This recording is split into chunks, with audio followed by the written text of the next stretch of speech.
Well, I think AGI is a lot of people just think of some type of singularity and Terminator incident where now we cease to exist because AI has crushed us into the ground and we're no more sort of thing, which I think is, to me, inconceivable, but whatever. He's so bullish on being inconceivable though. Like he's dead set. He's sure of it.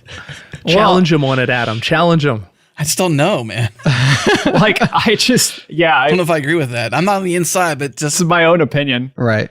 It's at least, I think, inconceivable that it would be sometime in our near future or my lifetime. But to me, it's inconceivable. But it depends so much, though, on how you're defining that, which I think is important when we define what AGI is, because you can define it a couple of different ways, and I'll give you completely different answers about what my opinion is. Bandwidth for Changelog is provided by Fastly. Learn more at fastly.com. We move fast and fix things here at Changelog because of Rollbar. Check them out at rollbar.com. And we're hosted on Linode Cloud servers. Head to linode.com/changelog. Linode makes cloud computing simple, affordable, and accessible. Whether you're working on a personal project or managing your enterprise's infrastructure, Linode has the pricing, support, and scale you need to take your ideas to the next level. We trust Linode because they keep it fast and they keep it simple. Check them out at linode.com/changelog.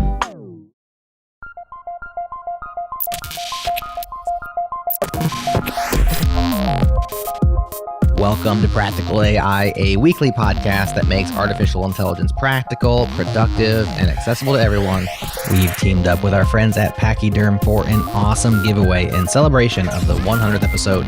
Check the link in your show notes and enter to win an NVIDIA Jetson Nano, Intel's Neural Compute Stick, or Google's Coral Dev Board, plus Practical AI and Pachyderm swag.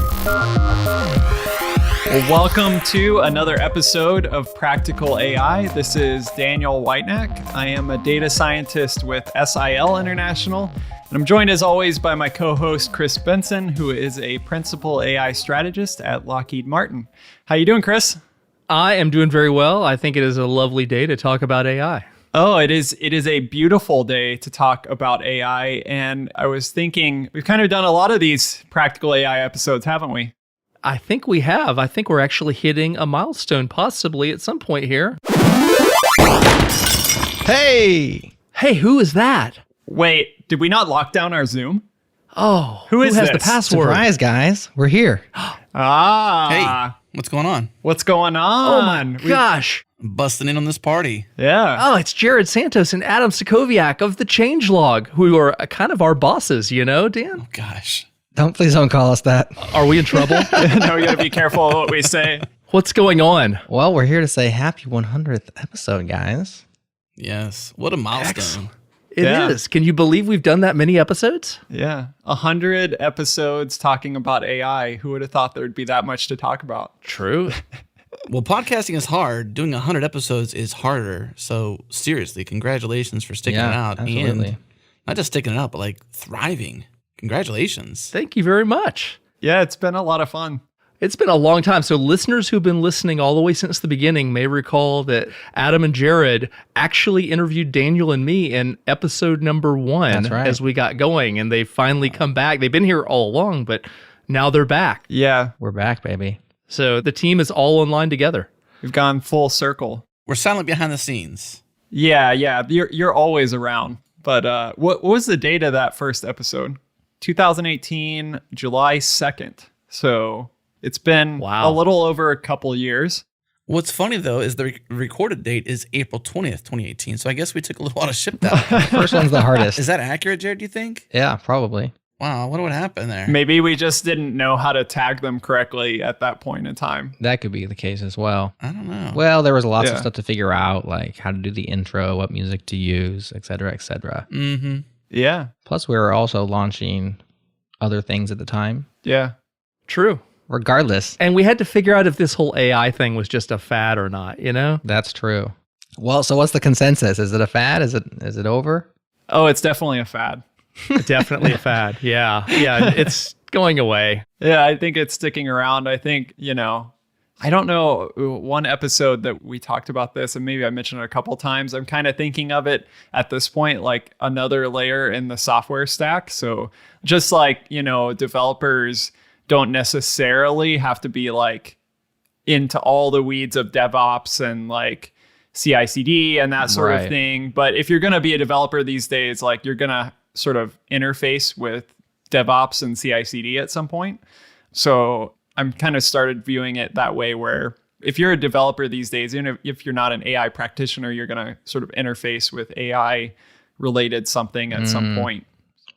What are like the most bucketized or verticalized aspects of AI that are like in products today? I know there's computer vision, there's natural language processing, sentiment analysis. Like, what are the ones that people are using where it's like, yeah, this is kind of a little niche inside AI, this little niche, or a product that people are actually putting into play? Yeah, well, those are certainly the biggest two right there. And in terms of commercialization, showing up all over the place. Mm-hmm. There's definitely a lot of areas even of computer vision. So I would say like certain things like facial recognition or object recognition are fairly commoditized in terms of like major categories of detection and that sort of thing. So my wife and I just bought a building for her business, and there's no internet there yet. So we bought these like little deer cam things, like trail cams. Oh yeah. That like snap a picture if something walks by. That's my security system right now. And they have an option. It's like AI integrated. Like if a deer walks through the like zone of the camera, it'll identify that it's a deer and like ping your phone, versus like a turkey or I don't know, other things that people shoot, I guess. They're great. I use those to catch lost dogs around here because, we do all this little animal stuff. Ah, interesting. That's a better use, maybe. Yeah. I hate to burst your bubble, Daniel, but deer are not dangerous, man. You don't need to be protecting yourself from deer. Yeah, I've even so far caught other things that I wish wouldn't have been in our building. But that's another story. I'm just envisioning the deer coming in from the skylight in the Tom Cruise fashion, Yeah, dun, maybe dun, so. Dun. Yeah. Oh, yeah. I should mention my side project then. Yeah, go Please for it. do. So I live in a cul-de-sac, and I've got some cameras outside my house. So I've fed all my neighbors' faces into a little system, and then I can detect whenever there are people in my cameras that are not those people. Yeah, exactly. Oh, interesting. I'm kidding. I want that. I can't make that, but that would be cool. Interesting. Oh, you could totally make that. Do your neighbors know you fed their faces into a system? Jared's like, dang, dude, you're awesome. I thought you were saying you had done it, and I was like, I'm not telling them. Keep it quiet. I'm on a cul-de-sac too, but I don't think any of them are listening to this. So Wouldn't that be so cool, though? that would be pretty cool. That would be cool. Would you have to get your neighbors' permission? I mean, it's not that hard to build. No. Yeah, you should go for it. It doesn't take that many photos to do it well. So I'm just looking at, for example, Google Cloud, AWS, like all these platforms have different things. So they have like categories, like in Google Cloud, they have site, language, conversation, structured data, and cloud AutoML. So site, like these object detection sort of things. Language, of course, there's translation is, very much used these days, but also like transcription, speech recognition. And then there's like conversation type stuff like, chatbots and like you were saying, sentiment analysis. Right.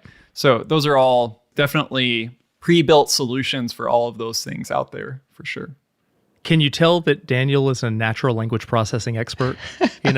He just whipped those things right off the top of his head. Like it wasn't even, he didn't have to think about it.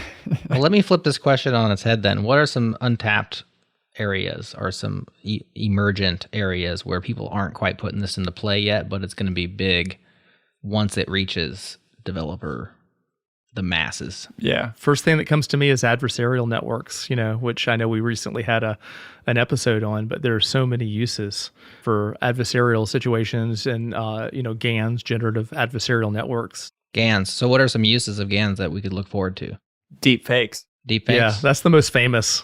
Aren't those here, though? Or they're just not that easy to do? I think what Chris is meaning is good applications of GANs, probably. I was going for good applications, but you went right to it, Jared. You went right to the nefarious thing there. So and we're certainly seeing that. There's some cool things though. There's like people are using these generative networks to generate it almost in a data augmentation sort of way. So particularly like, for example, in healthcare, if you need to generate a bunch of example, like medical imagery of tumors to help you train other models that discriminate between cancer and non-cancer. It's hard to get your hands on that data because it's all, very private. There's HIPAA laws, all those things. So if you have a small amount of it and then use one of these networks to sort of augment your creation of other data, that can really be a benefit.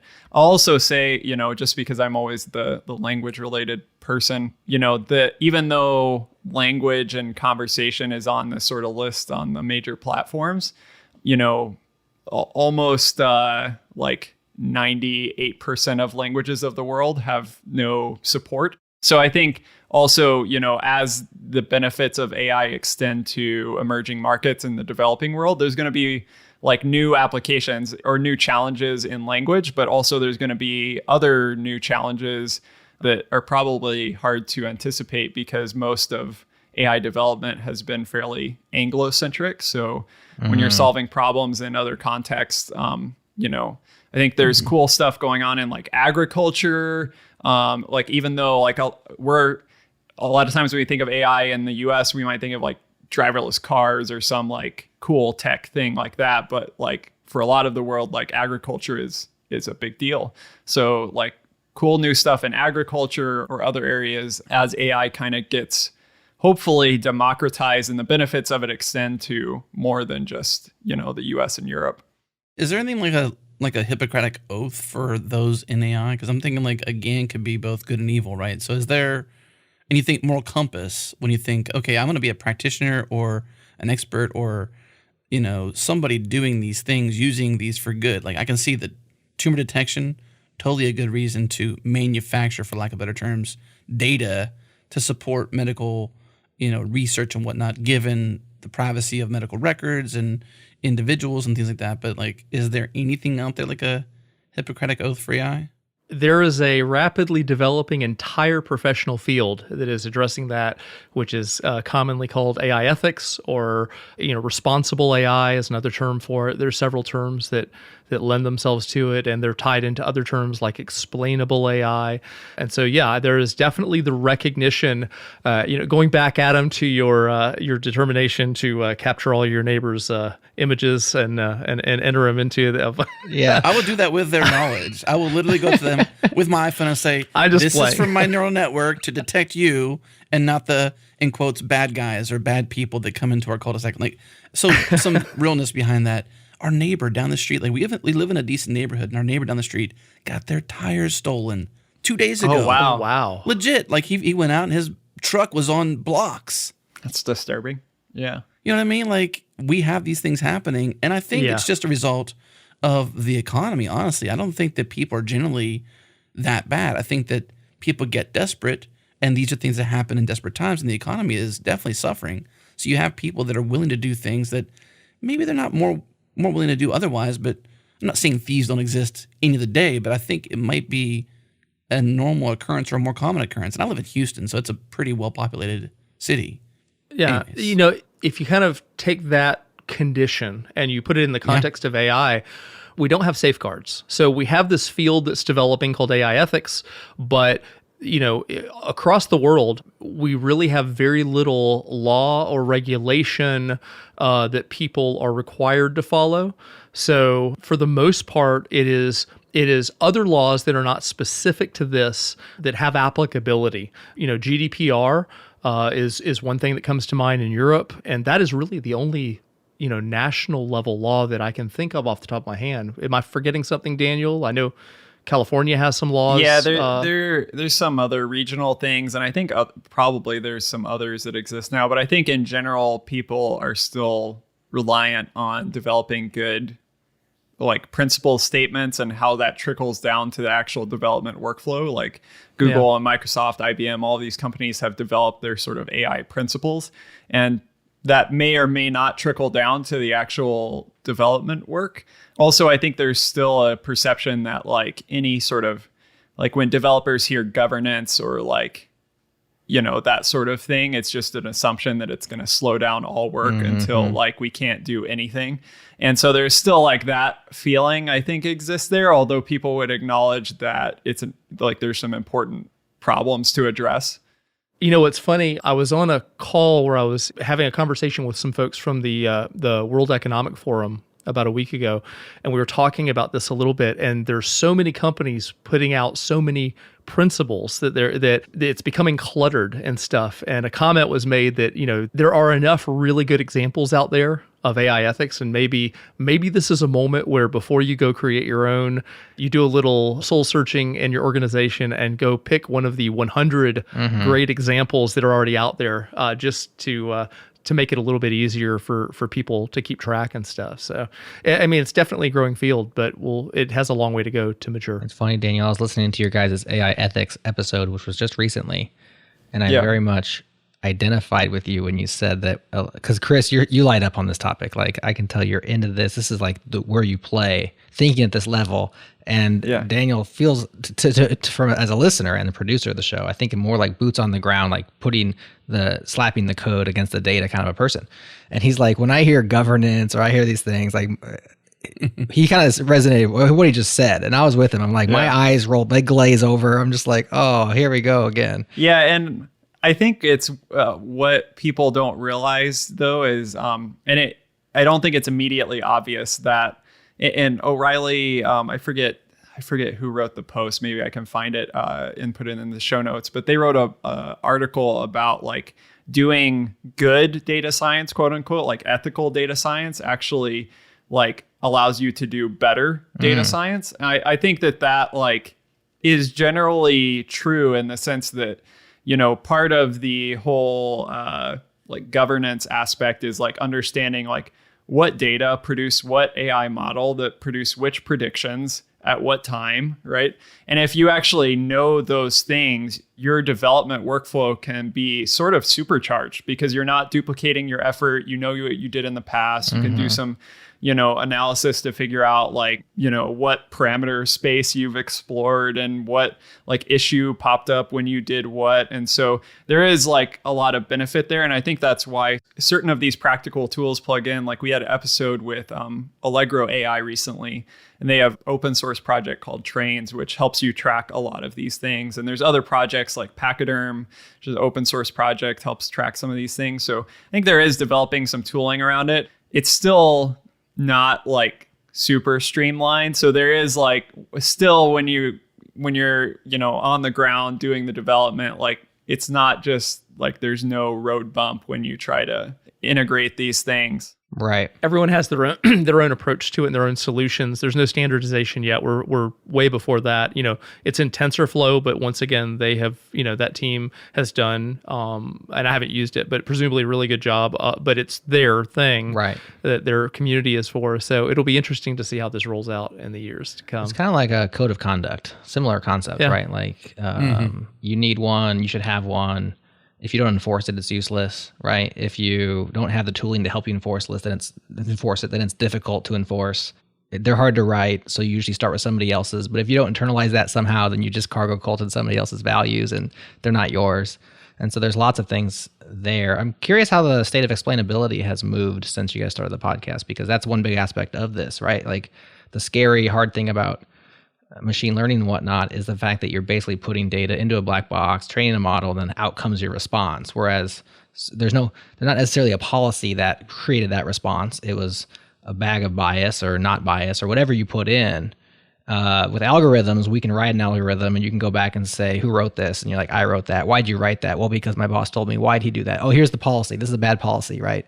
And it had these bad effects. With these things, it's non-deterministic. You're like, I don't know how we got this result. It just happened. But as you talked about, there's progress on explainability, which is great, both as an end user. Why are you showing me this ad? Daniel, you interviewed Darwin AI recently. Yeah. What was your takeaway? Yeah, that's definitely a good episode to listen to. There's some things happening there in terms of explainability, but I think that there has been some progress. I am hesitant to say that I feel like there's been a huge amount of progress. There's still a lot of open challenges and open questions. There is more organized information now, though, I think. I'm thinking of, there's a book which you can actually read online. It's called Interpretable Machine Learning by Christoph Molnar. And you can just read through the entire book. And he talks about all sorts of things from, counterfactual explanations and adversarial examples. And, we just had a previous show on adversarial examples. And so there is like gradually more tooling and organized information out there, but I don't think there's a consensus on this subject either, like how to approach it. But there's just like a series of tools in the toolbox that you can use, and maybe not people are still developing those and still actively researching them. And it depends too a little bit on the like type of data and model and such. So when certain things happen, like, there's like a model that enhances an image and you put in like, Barack Obama's image, and then the enhanced image turns out like he's a white guy, and there's like this like blows up on Twitter and stuff. That motivates a lot of like in computer vision. I think they've been struggling with this for quite some time. In other areas like natural language processing, it's probably a little bit newer.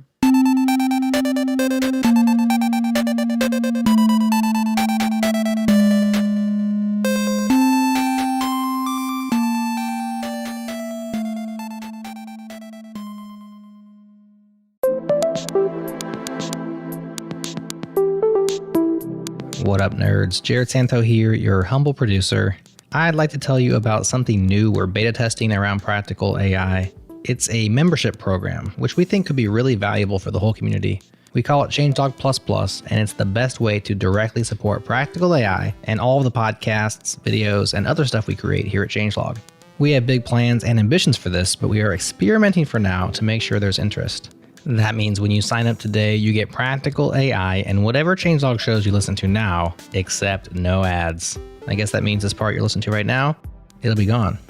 We also have some extended episodes planned, bonus content, merch store discounts, and a lot of ideas. But since it's such early days, we're offering memberships at a 40% discount for early adopters. That disappears at the end of August, so head to changelog.com/plus to join today, lock in that discount, get closer to the metal, and make the ads disappear. Once again, that's changelog.com/plus. We'd love to have you supporting us as a member.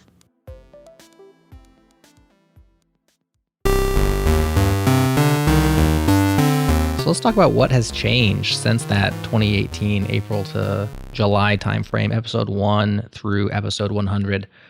I've been listening, I've been producing alongside, so I do know one thing. I'll cue you up, Chris, because I'd love for you to say this again, or say it to me. One thing you've seen and you've said, which I'm not quite sure I know what you mean by it, is that you think that we're moving into a post-deep learning era, or not post, but beyond deep learning era of AI. Can you say what you mean by that and explain it to me? Yeah, and it's actually on my mind a lot these days. It's been on my mind today before we started talking about this, before we did the show, because I'm having conversations with other people about the same topic. And to set it up, if you look at these last couple of years, and when we started the show, we were still in kind of the ramp up stage where deep learning, there was stuff just coming out every day because everybody was finally setting their focus to it. It was being funded, and we were getting some pretty amazing stuff coming out on a day-to-day or weekly basis. And some of those early shows, Daniel and I, we would struggle to figure out which news items to include in the show and which ones to just not mention because there just wasn't the time. So it was very exciting, very Wild West. You never know what's going to happen next kind of moment.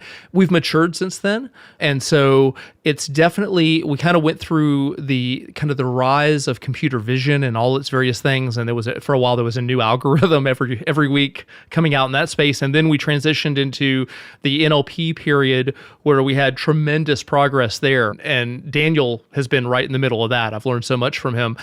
But we've matured quite a long way in a fairly short amount of time. And one of the things I'm noticing is we're still having things like, GPT-3 just came out recently, and that was a big deal. But I don't see the like every week things happening. And so because we're seeing kind of an evolutionary progress, there's a lot of people in this space that are starting to say, have we mined this for all the big new things, or maybe most of them. I don't think we're there yet, but are we getting to a point where we've had some maturity and we're having lots of kind of just evolutionary improvements in the current space of deep learning?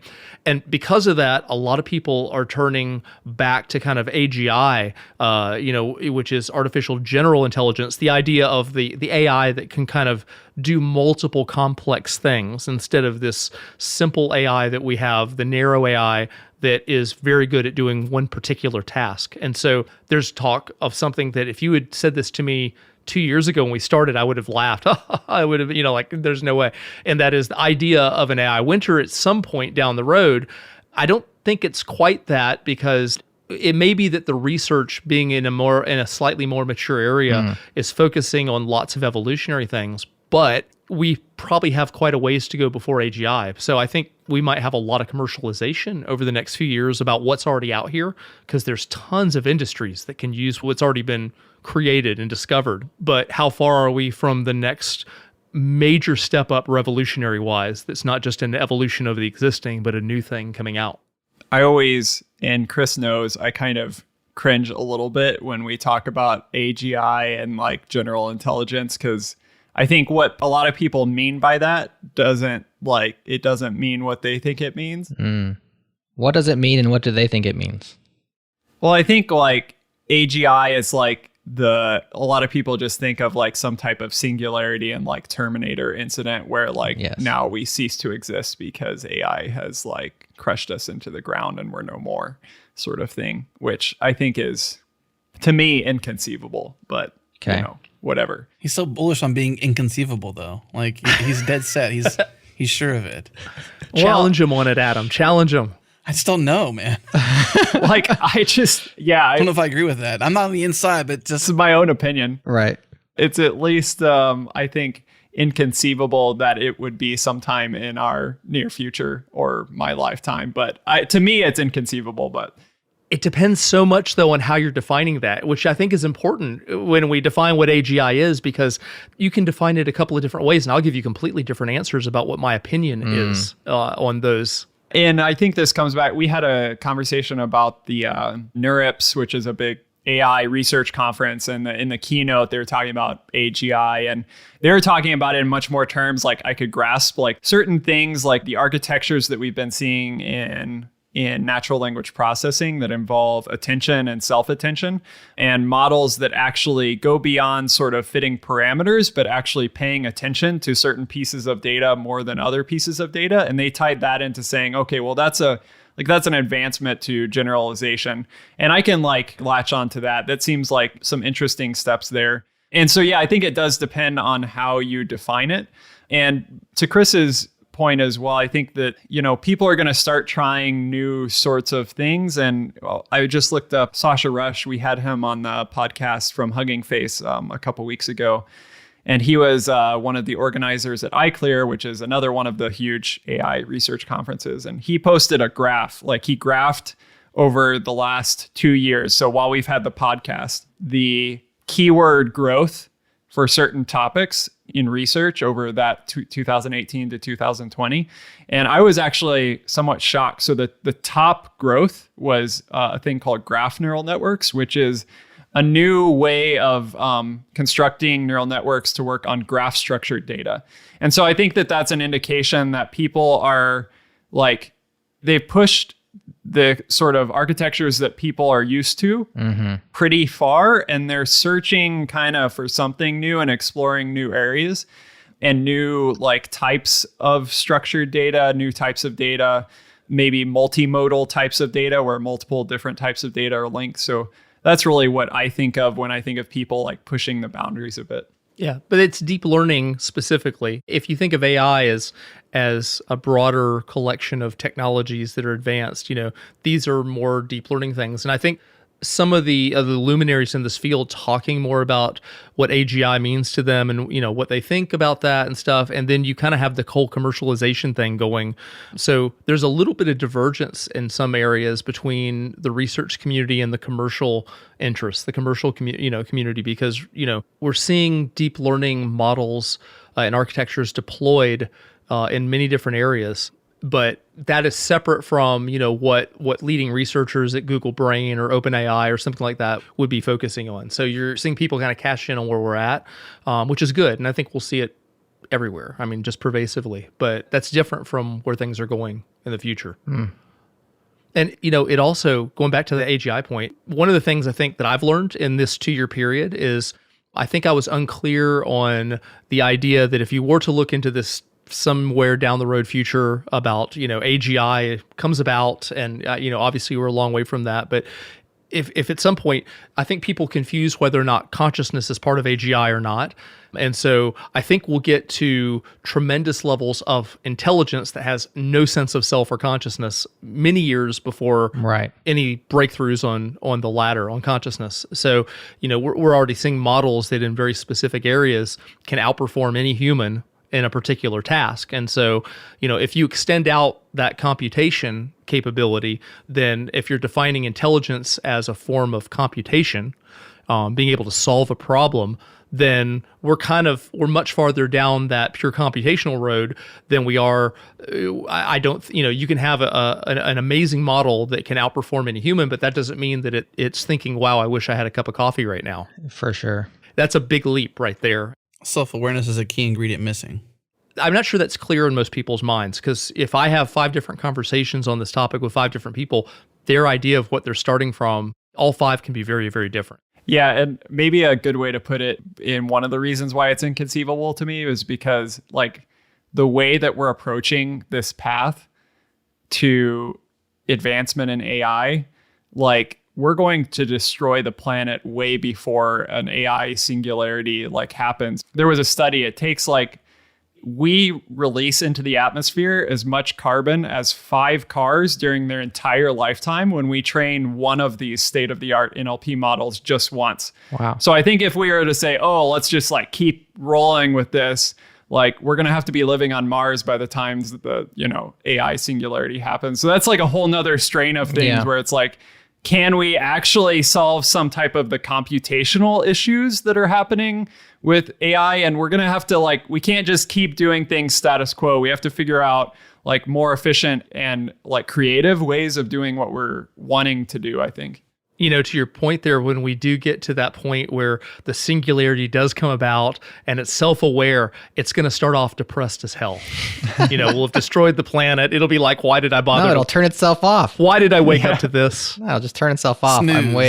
I'm using way too much energy here. And has anyone noticed we have a Princess Bride thing going here? We keep saying the word inconceivable. That's true. And we were saying, I don't think that thing means what you think that thing means. I was hoping that someone would do some other reference after I said that, but I wasn't. There is a Princess Bride theme going in this episode. Anybody want a peanut? No, that was too non sequitur. Let's talk about GPT-3 for a minute, just to complete. It's not actually a hard shift, because I think it plays into this concept that you're referring to, where it's a plateauing. And a question that I have, because what happens with us who aren't deep in the field like you all are, is every once in a while we just get impressed with the results of some sort of new technique or model. And it has been a while. So I've definitely seen the slowing for me, where it's I feel like I've seen a lot of the things and it's yep, I've seen that before. That's cool. Different applications. I think the color transformation stuff is really cool, right? With style transfer kind of things. Yeah, super cool. De-oldify. Yeah, exactly. So you're just seeing let's take that and apply it to X, Y, and Z. And then every once in a while, you get super impressed. Now, GPT-3 just made a splash this summer on kind of the tech Twitter and the VC Twitter and in our space by generating some pretty realistic and even tricky sentences and phrases and blog posts even. And I don't know what GPT-1 or GPT-2 were. I don't know what GPT-3 is. I know it's OpenAI. I know it's the first time I've signed up for a AI-related beta. I'm I want to play with this. It's that. But is that is GPT-3 kind of the last or the next phase? Is it an evolution of what they've been doing? Is it a brand new thing? Tell us your guys' take on that thing. Daniel's our NLP expert, so I'm going to throw this to him. Okay. So I think it's an amazing achievement and incredible results, and also people just being really creative in their use of it. I don't think it's a fundamental paradigm shift in terms of how we're doing modeling necessarily. And one of the reasons that they listed in not releasing the model publicly was the fact that it requires an extreme amount of like compute to make it run like efficiently and good, which people just don't have access to, like normal people, maybe like us on the call. I don't know if I want to call us normal, but speak for yourself. and OpenAI people as like other than everyday people. Yeah, it is an amazing achievement. I think it's an amazing achievement both computationally and scale wise, and what they had to do to achieve that scale and all of that. But I think it isn't a sort of paradigm shift in the way we're going about things, I guess. It fits into, I think, this model of bigger and bigger sort of general language models that people are training on huge amounts of data using sort of multitasks or arbitrary tasks to help the model learn about language, like filling in words or question answering or sentence completion or character completion or predicting next sentence, and like these sort of tasks that people don't really care about that much, but are used to train these like large models that are then able to be fine-tuned for very many tasks that may be unrelated, like, translating code from one programming language to another, or, generating like understanding queries to generate, front end components and that sort of thing. I know those are a couple of things that were shared in the changelog Slack. So, yeah. Could you maybe hypothesize about what's after this first magic trick? So, you mean for GPT-3? Exactly. Like, so that I say that's the first magic trick to sort of like introduce this new, generation of language prediction model and what it can do. Like, it's very impressive that blog post was generated. And then I think like on some ethical level, like, do I trust that blog post less because it wasn't actually generated by a human? So why do I just trust humans so much more than, let's say, anything else? That's an aside. But I think like, okay, this is the initial magic trick. What are the actual applications of it? What's beyond this blog post for GPT-3? Yeah, for me, I'm mostly interested in how people go about like interacting with this model, because the standard has kind of been in the past that, people train a model and then at some point like a serialized version of that model is released and you can load it into your own code and do like nifty things with it. That's, not going to happen in this case for reasons that were on purpose, that they are releasing this via API.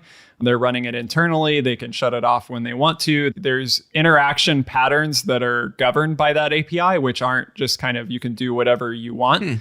And so I think it'll be interesting to see like, how that influences how people are using it. Obviously, as you've already seen, there's a lot of creative uses already, but I think that I know why, these reasons why they did this. And, that's within OpenAI's set of AI principles, right?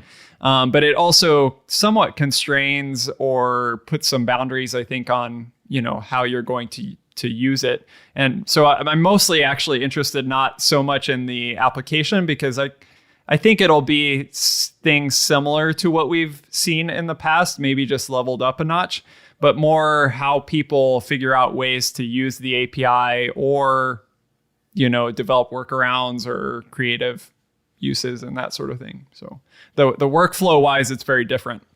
Back to the inconceivable part, though, this shows some level of fear. Yeah. From humans to non-human in this case, like the machine, so to speak.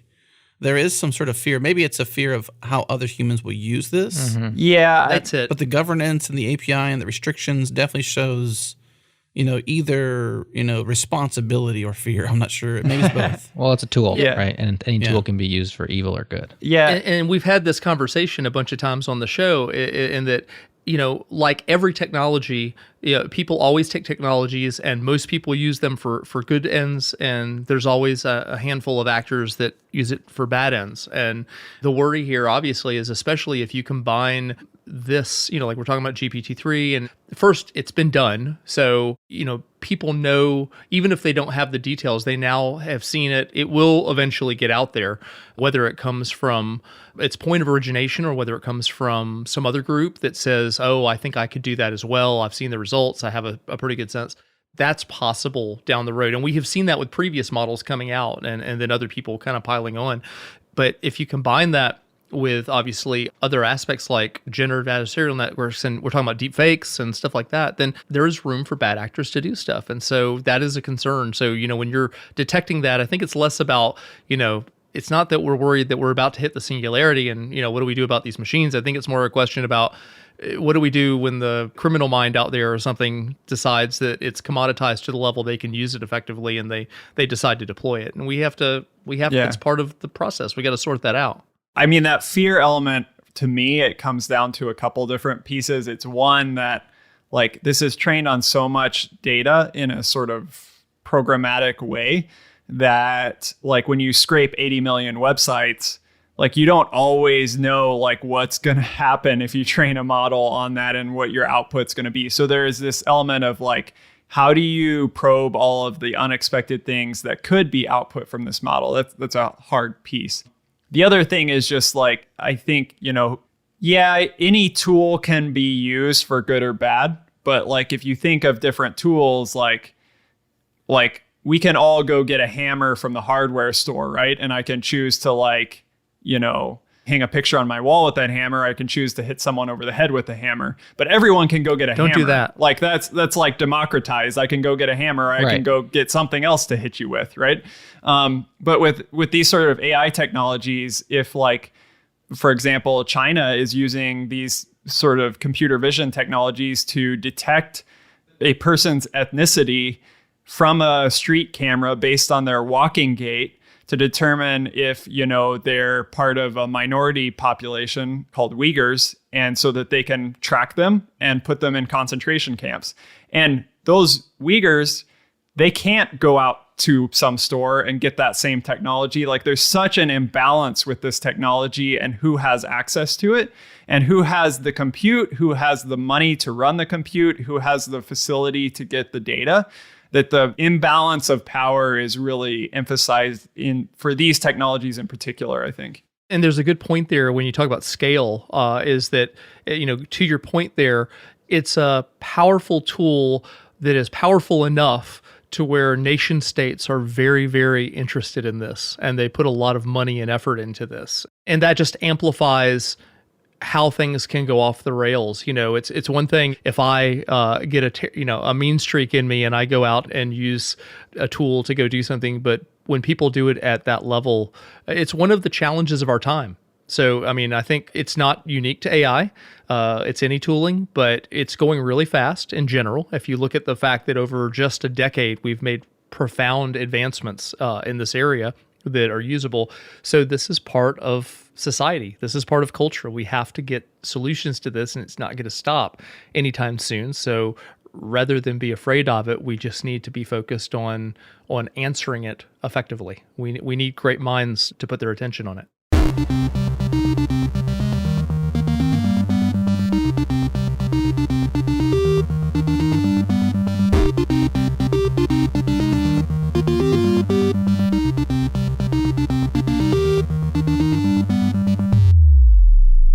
So y'all have done 100 episodes, and I've been curious to ask you this for a while, which is that when we set out to do this show, we called it Practical AI, and that first word has really been kind of a primary focus of the show and maybe a guiding light to a certain degree. I remember hearing Daniel oftentimes saying, it is practical AI, and he'll use that as a way of kind of turning the conversation into the practical aspects of deploying and using and et cetera, these technologies. But I'm wondering if you felt like that's limited you or made the show go in directions that you haven't wanted it to, or if there's any sort of maybe an inkling of like a regret of being pigeonholed into the Practical AI podcast. No. Okay. No regret. Dang it. I don't know. I guess you could interpret practical as being like practitioner, like, in the sense of like tutorials and implementation, tooling sort of things. But we have gone into things like ethics or like the use of AI for good or telling stories, more so than just like highlighting methods, I guess. And to me, that still fits within like the practicalities because it's the same reason why you want to see like case studies or whatever when you're looking at a particular tool or product, something like that, where like you want to get a sense of how people are using a thing. You want to get a sense of how people are thinking about a thing that maybe you haven't thought about as much. So to me, I don't necessarily feel pigeonholed. I think we have gone into certain of those things, but it's kept us away from, to me, it's like brought a bit of focus so that we're not always, talking about Terminator and those things. And I'll actually, to be honest, and since you asked, I hadn't thought of it that way, but I'm going to actually say occasionally, just to give a different perspective. I would imagine that anyone who's listened to us for a while has heard me. If between the two of us, I tend to be the one that gets out there into the speculative realm more often. Yeah. And I'm the downer that always is like, I don't know how to implement that from my terminal. So I'm out. I'm running step-by-step directions. Daniel's like, if I can't deploy it to Kubernetes, it doesn't count. Yeah, exactly. I definitely have an interest in looking out there into what is essentially speculative, even philosophical realms. Part of that is probably not because of my job, because that's not what we do at my company, but just as a person myself in the defense world. And if I go give talks, Daniel and I have talked about all these talks we've given over the last few years, and I commonly am asked about these speculative things because people make the assumption incorrectly that being in defense and being doing AI, that I must be thinking about Terminators all the time. So it's something I do think about, that idea. It's not real life. It's not real life in the defense industry or at the DoD, but I will confess that I can't help wondering about a future like that and putting some thought into it. So it occasionally creeps out into the podcast, and I think Daniel does the right thing. He goes, well, it is practical AI. It's good to have the balance. Exactly, and he pulls me back to reality on that. Mm-hmm. As you can probably tell from 100 episodes that I'm not, maybe not the speculative philosophical type. Right. He whips me into shape immediately. Yes. I do struggle in those like planning strategy meetings at certain points in like organizations where it's like, well, how does this fit with our vision? How does this like, what are our transformational things that are going to happen in the world based on the stuff? And so I think it's good for me to be pushed into those areas. It's definitely good for me to be pushed into areas where I'm looking like beyond like my Vim window. But, I also always like to, go back there. I kind of see the name as more of less of a restriction and more of a North Star, rather than like, this is the direction you're going. You can go into the fringes because it's always good to entertain possibility. But maybe a better way to define it might be what you think practical actually means. Like, I think practical means possible and useful. I do too. What's the lore to the word practical for you both? I think that we keep it, for the most part, and even me, despite my confession a moment ago, I think this is real life. So when we were starting, AI was still very young and cool, and most organizations didn't have that as a capability in-house, and that's still developing. But right now it's no longer the thing where it's the strictly aspirational intent. It's now something that a lot of organizations are incorporating, and they have really practical problems to deal with. Like, okay, well, we now know how to address an architecture and produce a model that can be deployed. And how do I get that into our deployment methodology? How do we get it out to our customers? How do we do that? And I think that's where that's where 99% of AI is and should be, I think, and for most people, if you're not strictly a researcher. And so I think my sense is that we've given a platform for that, for people to talk about it and to come on the show and to help others. And I think one of the things that might have set us apart is that we're always thinking about, is this going to be meaningful for listeners who are trying to do it themselves out there? And I think that's where Daniel's, but this is practical AI, drawing us back onto line, is really important, because it's fine to dream a little and it's fine to speculate a bit, but for the most part, people are trying to figure it out and get work done. And I think that we actually help them get there. Yeah. I think useful and meaningful are two words that have been mentioned in the past couple minutes that are, to me, important. So there are useful and meaningful things that are not code or implemented on GitHub, right? There's things that influence our workflow and the problems that we solve that are, still useful and meaningful, but not like talking about a framework or specific open source project or something like that. So yeah, I agree with that. So over the course of 100 episodes, surely there's been highlights and lowlights. There's been successes and struggles. We didn't prep you guys like bring your favorite episode or anything like that. But if you could just think back and what have been some of the struggles of the podcast and what have been some of the successes for y'all. You want to go first, Daniel? Yeah, sure. Put me on the spot. I did. See how I did that? I think one of the successes for me is the sort of, and we're always like, I think we can always do better in getting a sort of variety of guests. And we're always like trying to cover different things that we haven't covered. But I do think that we've had guests on sort of a range of like from students just like getting into AI and giving their perspective all the way up to like, people like Stuart Russell and others that have been like luminaries in the field.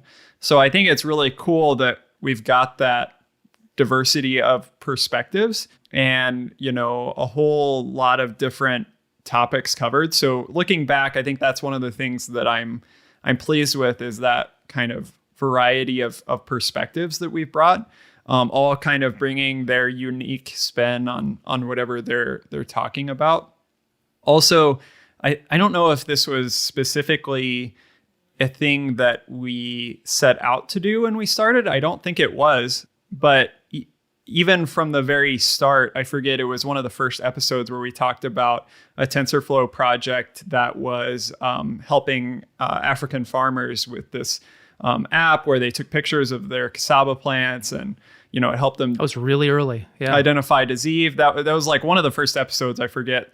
Like ever since that point, it seems like we've always kind of had it in the back of our mind, like specifically highlighting AI for good episodes. So I think those are really the ones that stand out for me. There's a one with, representing a project from Data Robot where they were trying to detect like waterline issues also in Africa. There were recent ones about like COVID related data and question answering systems related to that, or like getting scientific knowledge out there to scientific researchers about COVID. So those AI for good ones are really some of the ones that stand out to me. Yeah, I think I would agree. And I think going back to what you were saying before, some of these folks that have come on are just luminaries in the field. You mentioned Stuart Russell a minute ago. Wojciech Zaremba. Oh, yeah. Yeah, a lot of different people. Bill Dally from NVIDIA. We had Anand Kumar. I've probably just messed up her name, and I apologize for that, on the show from NVIDIA. And just these people that have really wowed me and to some degree been heroes for us. But at the same time, then we bring on people that have never been out there at all, but they have great ideas and they have great insight and they're hungry and they're doing really amazing things. And it's been a platform for them to come out and share that. And so I think it's been, from my standpoint, a really good balance that we've struck in terms of not just going with superstar people or just going, whatever, but being able to get all those different perspectives into the show. I think that's good for the AI community. I wish that there were many channels within the AI community to do that. There's going back to actually one of the things that I admire from another changelog show, which is GoTime. For those who don't know, that's for the Go programming language, is the Go community has really rallied around that podcast. And I love that sense of community. And I think that's been one of our aspirations here, is to give the AI community a place to rally, to be real, to have this chat like what we're doing today and what we've been doing all these episodes. I think I really would like to see us be more successful in the next 100 episodes for trying to bring people on board and make it a conversation and recognize that AI is just now part of life like so many other things, and that there's room for every voice involved. We've seen great success there, especially with JS Party and GoTime in terms of community representation, diverse voices, diverse perspectives, polite disagreements. We love that. I mean, we think that's a welcome place for good dialogue like that and conversation, and those two shows are great examples of us iterating towards that, in quotes, greatness. I don't want to call us great, Jared, but we're doing a great job there. Those shows are very representative of two diverse spectrums in software, JavaScript, Go, of course, and, all the ways those two languages and communities tentacle out to do what they do. And I'm happy that both of you are inspired by that, impressed by that, and desire that too. Yeah, definitely. And I think one of the cool things that I've seen is there are people that are active on our Slack channel, on LinkedIn, on Twitter, and are interacting with both Chris and I, a good bit. And like even today I was getting, show suggestions or like, hey, I was looking for a show about this, but it doesn't look like you covered that yet. And so all of that's really cool. I think there's been a lot of things throughout the episodes where people have suggested something, we've tried it, or we've covered a gap that people wanted to talk about. And so one of the things that I maybe didn't quite expect was that sort of ongoing, continual, like throughout the week, outside of the podcast, conversation with a lot of people out there that aren't guests on the show, but are involved in the community. And that's really cool to see, like people, having discussions that are useful for them, even outside of just listening to the podcast on these different, channels. The reach, I think, Daniel and I came into this not having ever done this before. And, Adam, you and Jared have been doing this for years, and you're real pros at it.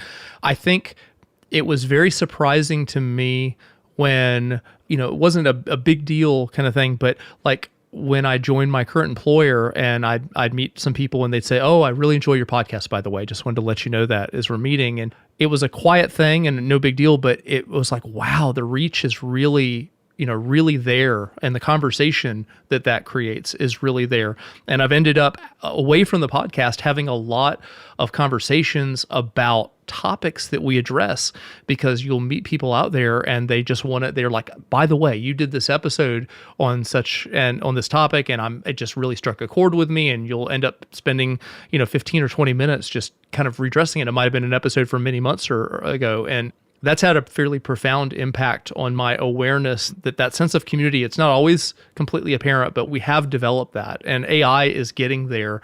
It's following other technical communities in that way. And the need was recognized and people are choosing to opt in. And that's something that's truly gratifying from my standpoint.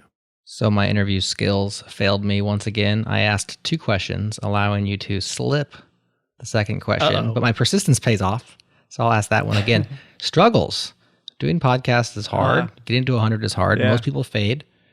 And there's a lot of work involved. What has been some struggles along the way? We know we've had life problems, guests problems, scheduling problems. It's not all roses and rainbows. So what have been some of the struggles along the way? I felt like for quite a while when we were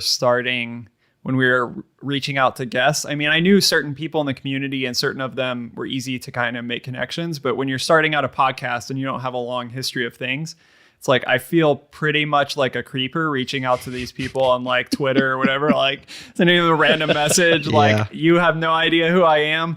Thankfully people are mostly gracious, but there was a lot of no response. Like there's that time period where you feel like, is this really gonna pick up? I know some people are listening, but every time I reach out to people, it's like explaining this thing we're trying to do. And I'm kind of coming out of left field. So I think that was a bit of a hard period for me. And of course, anytime I've learned over time that anytime I listen to myself, which I try to do, not, 100% of everything I say, but I try to listen to what I'm saying. I think it is various things that you do that make you cringe, and then you replace those things, you say, all right, I'm gonna work on that, and then there's various other things that you just replace that thing with that also make you cringe. And so it's there's a little bit of that too.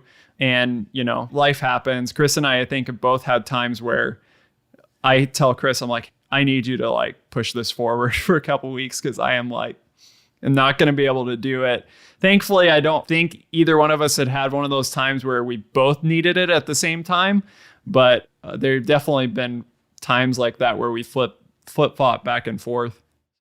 Yeah, I would agree. And we rely on each other. Daniel said that about me, but without going into all the specifics, listeners who've listened know we've had some challenges this year that have certainly affected my family, and Daniel stepped right in and just took care of things, and that was good. And you really have to, all of us that are doing this, we have day jobs, so we need our the people that we work with to make allowances and accommodate to some degree. We have families who are supportive. We're all doing these podcasts out of our houses, and families having to recognize that you need a little time, a little quiet space to get some stuff done. And I know for ours, when we have a house full of dogs and a young daughter, and that can be pretty challenging. And then, frankly, there's a burden that I didn't appreciate back when I was listening to the Changelog and GoTime and JS Party before we started this. I don't think I understood the burden of trying to provide a great hour or 45 minutes of content, week after week after week. I've learned to really appreciate that when I listen to other podcasts, that it is hard work to do that. And so I've developed, as still an amateur in this compared to you guys who are the real pros, I've really developed an appreciation for the amount of effort it goes in to, at the bottom, what it comes down to is serving your audience and trying to help people get what they need out of it. And they're choosing to listen to you for a little while, and they should rightly expect something from that. And so I think that's what I would finish with, is just there's always the burden for Daniel and me to make sure that we have content that is good for people to listen to. And so for those of you out there listening, please keep coming at us with social media, all the places that we like to engage you. We are listening. We are welcoming your ideas. You are giving us our ideas for our future shows, and we want to serve you.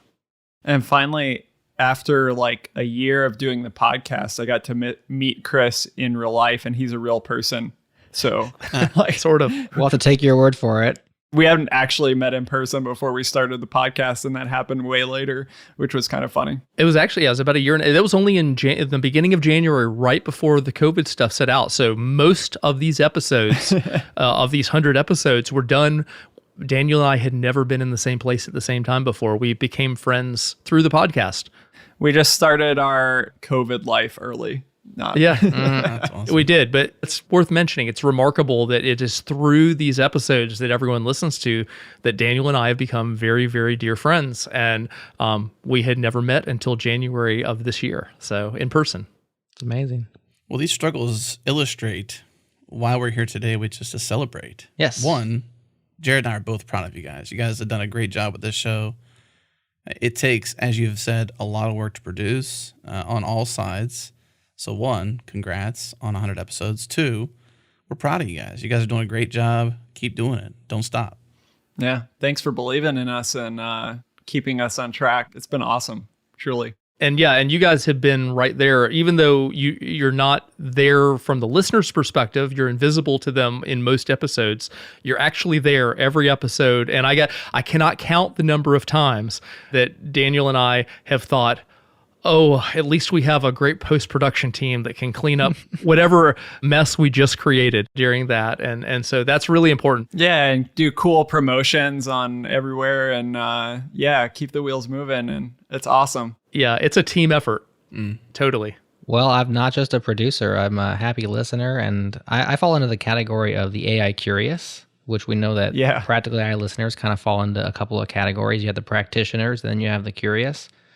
And I'm very much in the curious. I've never used any of these things in a useful context. What was the other word? Useful and valuable? Meaningful? Meaningful, yeah. I've never used it in a useful or a meaningful context. Possible. Possible is a good one, too. That's what I said. Inconceivable. Yeah, I've definitely used it in some inconceivable fashions. But I know more about this stuff than I ever thought I would, just by osmosis of listening along and producing. And I'm very much I'm a conversational AI enthusiast at this point. I can talk to anybody about it and trick them into thinking that I know what I'm talking about. And that's a valuable skill in life. Yeah. Whenever you need a large salary, you can go out and really, really score high on that interview, I think. I probably could. So what's next for the podcast? What can people expect soon? Where's it headed? Yeah. For me, I was thinking about this as we were coming into this, and one of the things that I really would like to hear more about is how people are incorporating these AI technologies into their lives and into their work. We hear that to some degree, and we know the breadth that this stuff is. It's just going to be pervasive in every industry, and I'm really curious to learn more. I think partly that may be because I spend, I'm in my own job, and I spend so much time completely absorbed in trying to get my own work done. But people are using this stuff for really cool applications, and I think I would like to go out there and understand where it's being applied and what are some of the things that I never would have thought about. So I'm pretty excited about that. Yeah, I mean, there's still a lot of gaps that we haven't covered. Even like today, I was talking to a listener who saying, "Hey, let's cover something about like drug discovery and pharma with AI sort of thing." Like, there's just tons of areas that we haven't covered yet. So I think like getting some people on from there, and I think also, developing more good relationships with the kind of leaders in the field and, hearing their perspective over time is something that you can continue to expect, along with like those up and comers. And I think there's really cool stuff as well that's happening all around the world outside of the US and Europe with AI, both in like Southeast Asia and Africa and Latin America.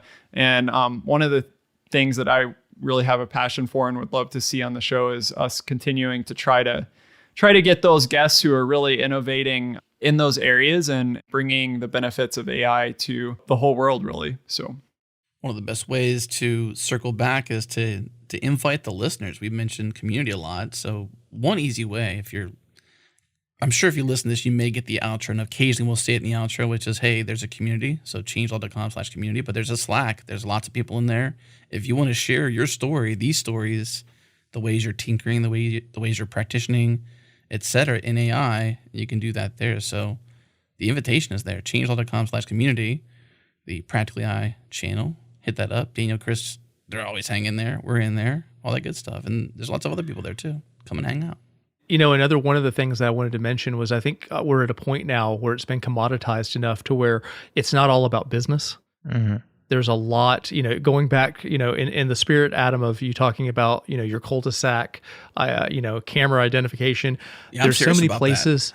I believe you. There's so many places where we can bring kids into this and do weekend projects. So we've talked about some of that at the beginnings of some of our episodes, where you can bring people in, you can take it into your schools as schools are opening up, as COVID gets under control. There's just so many opportunities to do this with it. You don't have to be a top scientist. You don't have to be a data scientist professionally. You can do it at your house. I've heard so many little home projects that people have gotten into over the last year or two. Actually, I would like to highlight some of those. So if you're a listener and you're doing something cool over the weekend, especially if your kids are involved in it, please let us know about that. I'd really like to share those ideas. I have an 8-year-old daughter, and it's a perfect time for kids to get into this, and it's cheap enough, and you can get the equipment cheaply these days. So yeah, let's bring your family endeavors. It's not always just about work. It's like you said, though, it's real life. It's not going to go anywhere. So it's not so going much anywhere. Like, hey, let's teach our 8-year-olds because we have to, but more like because it's interesting and it's curious. It's fun. But it's really fun. Who'd have thunk it to actually make AI practical to everyday users? I mean, that's the thing, right? Like, I literally want to learn about AI to the point where I can do something to help defend my cul-de-sac from nefarious people who are trying to steal our wheels. Like, come on. There's got to be an easier way than that, and I have no idea. And there's tools out there. I've got a Raspberry Pi and stuff like that, so maybe I can arm myself with an RPi and a camera, of course, and different detection, and maybe my neighbors will let me take their picture and put them into my model. Who knows? But that's shooting for the moon there, but it could be fun, and I have no idea where to start, really. If you're protecting everyone's tires, why not? Right, Exactly. Right. That's what I'm thinking. It's like Neighborhood Watch, only with no people. Exactly. I like it. Well, guys, thanks so much for sticking with it, having an awesome podcast, and thanks for letting us crash. Thanks for interrupting. Yeah, we're happy to join you for this one. Celebrate with you. Gosh, it was a fun crash. I love that. If you hadn't interrupted, who knows what this episode might have been? Yeah. Wait and see, I guess. No, I'm curious. That's right. Don't forget, we have a giveaway going on in celebration of episode 100. Enter for your chance to win some awesome AI hardware from NVIDIA, Intel, and Google, plus practical AI and Pachyderm swag. We're giving away 3 bundles, so you have a good shot at them. Check your show notes for details on entry. You have until the end of the month. Speaking of Pachyderm, a little birdie told me they have a big announcement coming soon, and you should join their Slack channel to stay tuned. Learn more about that at pachyderm.com. Thanks to our longtime sponsors for their continued support. Shout out to Fastly, Linode, and Rollbar, and to the mysterious Breakmaster Cylinder for these awesome beats. That's all for now. We'll talk to you again next week.